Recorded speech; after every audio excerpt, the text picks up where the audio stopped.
I don't have time for that right now. As soon as I get this part of my life straightened out, yeah, then I'll go ahead and move into that. And like I said, guys, we are not unique. And one of my favorite biblical characters, Paul, you know, is responsible for writing a large part of the New Testament. He had the same issue.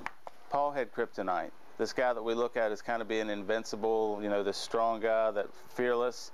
Paul had kryptonite too. And when he wrote about it, he referred to it as a thorn in his side. Now, you can read all kinds of commentaries, theologians. They'll give you any number of different things that they think this thorn in his side could be from. Maybe he had a speech impediment that made him fearful that he didn't want to go out and talk to people, or some kind of physical, you know, gross thing that he had going on that made him uncomfortable being public. And some guys will flip over to stuff that would, you know, would resonate with us, like he had lust. He had issues with interpersonal relationships in some sort of way. But Paul had a kryptonite, and he referred to it as a thorn in his side. I just want to read this to you. It says, 3 times I pleaded with the Lord to take it away from me. Now, most commentaries will say Paul didn't just get down on his knees and pray 3 times. He's actually talking about 3 different periods of his life. So for long periods of his life, 3 different times, Paul pleaded with God, please, please, please, take this thorn out of my side. You guys ever done that? God, take this lust away from me. God, why is it that my wife still wants to leave?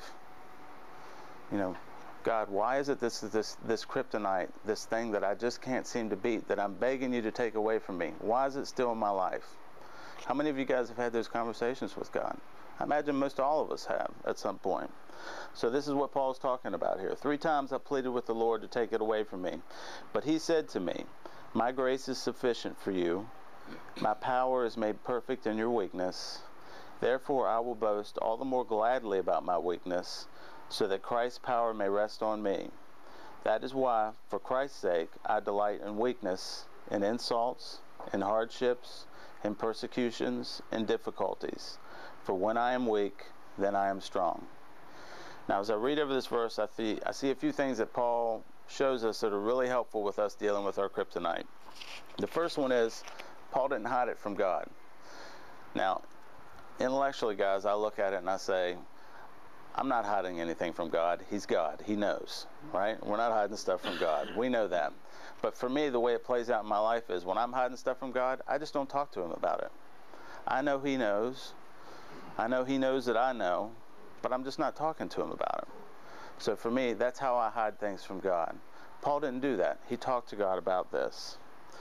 Another thing was, when God didn't take away Paul's kryptonite, when God didn't take away the glowing rock that for 3 periods of his life Paul begged him to take away, Paul didn't allow that to separate him from God. I think one thing that we have a tendency to do, I know that I have a tendency to do, is we start to look at this glowing rock and we start to use that as a measuring stick with how God feels about us. God's not taking this away. I'm not doing a good job with this. God doesn't love me. I'm not worthy. I'm not doing very well with God right now. And what that does is it leads to a really kind of cheap, systematic, or circumstantial faith. That would be a better word that I'm looking for. A circumstantial faith. It can also lead to sin management. And what that would look like is, I haven't wrestled with this kryptonite for 2 weeks, so God and I are good. Right? We all have a natural tendency to do that. I do that sometimes. I haven't looked at porn for 6 weeks. God and I are good. We're doing really, really well. That kryptonite can become the measuring stick of how we view God feeling about us, or how we interact with God. And the third thing that I see Paul doing here is, even in his weakness, and even when God wasn't taking the kryptonite away, he was still seeking God's will. And to give you guys a good example of a man that I met early on in my walk and how I saw that play out was, I met a guy early on in my walk who his wife was leaving him. It was largely his fault. He'd been screwed up a lot up to that point, but his wife was leaving him. But then he became a Christ follower, and God made it very clear to him that he still had to continue to serve and love his wife. And so he did. Even when she was paying no attention to him and moving away from him, even dating other people, he still continued to serve and love her. And I can remember him coming to me and saying, Will, I feel like God's planted this big oak tree right in front of me, and he's asking me to push it over. And I just keep pushing and pushing and pushing, and nothing is happening. And for him, that was his kryptonite. But he still kept honoring Jesus. He still kept going back, serving her, loving her, and eventually she did divorce him. But as we look back on it later, he said, you know, Will, it was never about pushing that tree over.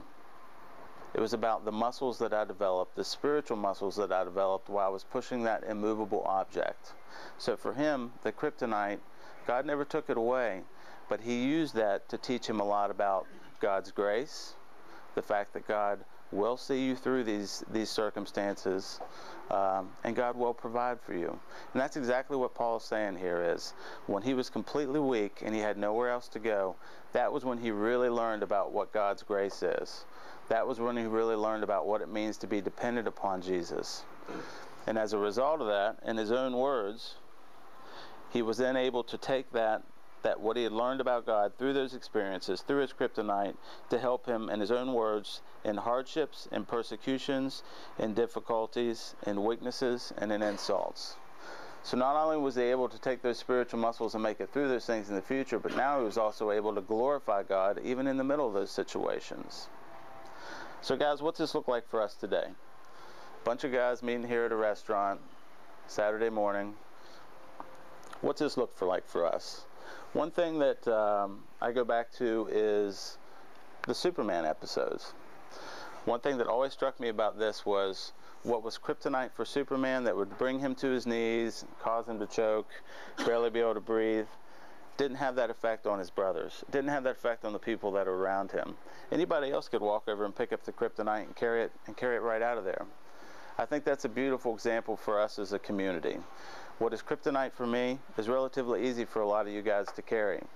So what that means is, when I'm struggling with my kryptonite, I need you guys. What that means is, when it comes to kryptonite, on my own I can't, but together with you guys, we can. So what that means is, I need your encouragement, I need your prayers, I need your love whenever I feel unlovable. And in those moments, guys, this is key, because you're going to recognize this today when you talk to each other at the tables, and you're going to recognize this with each other in the future, which is, from time to time, I get my face so focused in on this kryptonite that I need one of you guys to kind of grab my face and gently and lovingly take my focus off this and put it back on God again. And as your brother in Christ, I need to do the same thing for you guys. So guys, today, when it comes to kryptonite, on your own, you can't, but together with God, we can. All right? Let's take a look at the questions. What is the kryptonite that leaves you weak or feeling helpless in your relationship with God? How are you handling it? Are you just trying harder? Just saying, look, next week I'm just going to try harder. Keeping it a secret? I'm just not telling anybody about it. I'm just going to pretend like there's not a problem here. Have you just flat out given up? Are you making up excuses? Or are you surrendering this over to God? And are you seeking God's will even in the middle of it? And number 3, how do you see God's grace through this experience?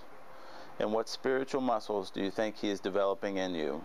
In the midst of this kryptonite, guys, in the midst of this kryptonite, how is God developing you? And what are you seeing His will throughout this experience? All right? Leave the religious crap in the parking lot. 1, 2, 3, go. We've shared some of our kryptonite at the table tonight. Like we talked about, on your own you can't, but together with God we can. So it doesn't just stop here. Get the numbers of the guys at your table today. Encourage one another. Pray for one another. Help when you call, and you can find out, you can tell when you talk to your brother and you ask him how he's doing, and all we can talk about is the kryptonite.